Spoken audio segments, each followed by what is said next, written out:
Hello and welcome. So, I got the lithium iron phosphate battery. It's in. It's doing its thing.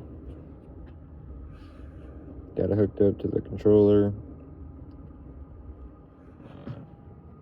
I do have one thing that I didn't think could be a problem. Just a slight issue. And it's probably a quality control thing. But I was watching a review of this guy, had a bigger one, 460 amp hour one, and this is a 300 amp hour self-heating battery.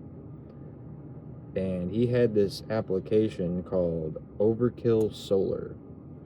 And I was like, new application, sounds nice to use, so I downloaded it, and it works with mine. And, I was going through how the BMS is configured, and not that many complaints other than like the short circuit protection. That was kind of outrageous. It's all backward, but this is the list of information I was getting.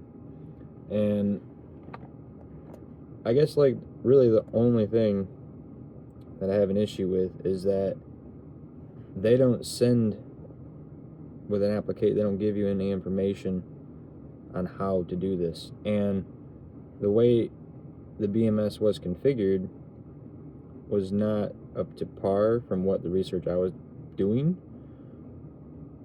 And granted, this is my first go around with BMS on a large scale like this, but it's not my first go around with lithium batteries. I understand their charge chemistries.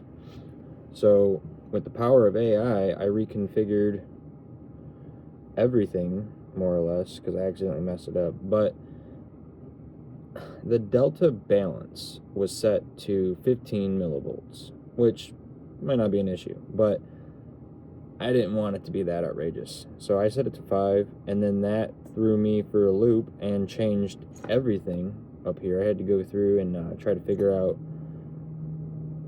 how to make it read normally again, and that has been my morning. And it's kind of like the saying, if it ain't broke, don't fix it. Just don't touch it.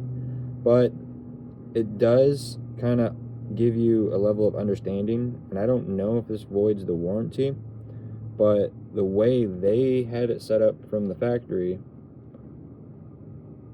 it wasn't great. Like I said, the balancing was kind of a little far, and the battery over voltage was set for 15 volts.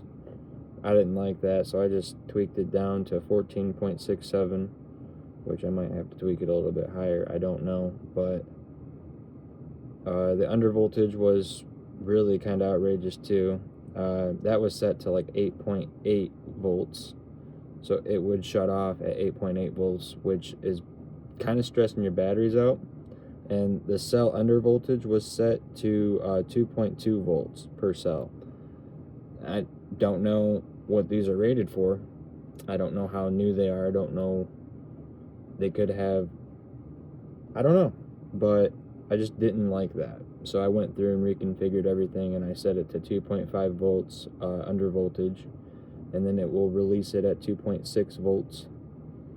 And my battery under voltage now for the total is 10 volts, which I'm cool with that, and it'll release at 10.6 volts. And my battery over voltage is 14.67 volts, which I'm probably going to see 14.6, but I don't want to see anything above it. I don't want to see 14.7 at all. And all that being said, with the research that I've been doing, should promote longevity of the cells. I'm still doing research, and I'll find out along the way.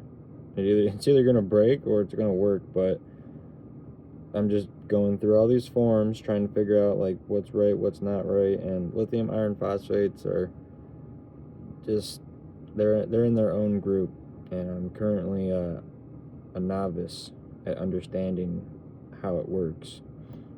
But I really like this app. So if you have a Temgot battery, Get this app. It's pretty cool if you know what you're doing.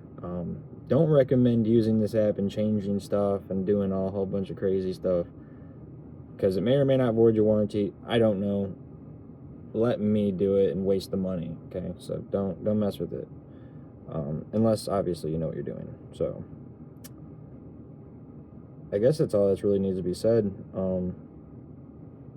You can go through and set your own overcharge current. So I guess if 200 amp hours is 200 amps is too much, you can set it to like 150, and all that. So the app's pretty cool for that.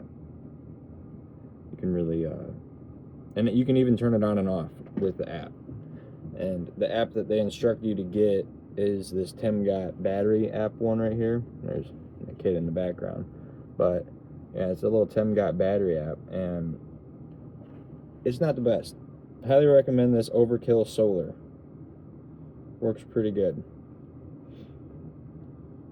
Thanks for sticking around. I know it's kind of a longer video, but I haven't really done much with everything yet. I kind of been testing it out, making sure my inverter wires are good, and running new solar connections because I got a bigger battery. I got to use my 40 panels now, more or less, when it's sunny, so that way I can collect as much power as I possibly can in a short time period, because hey, you know, it's winter.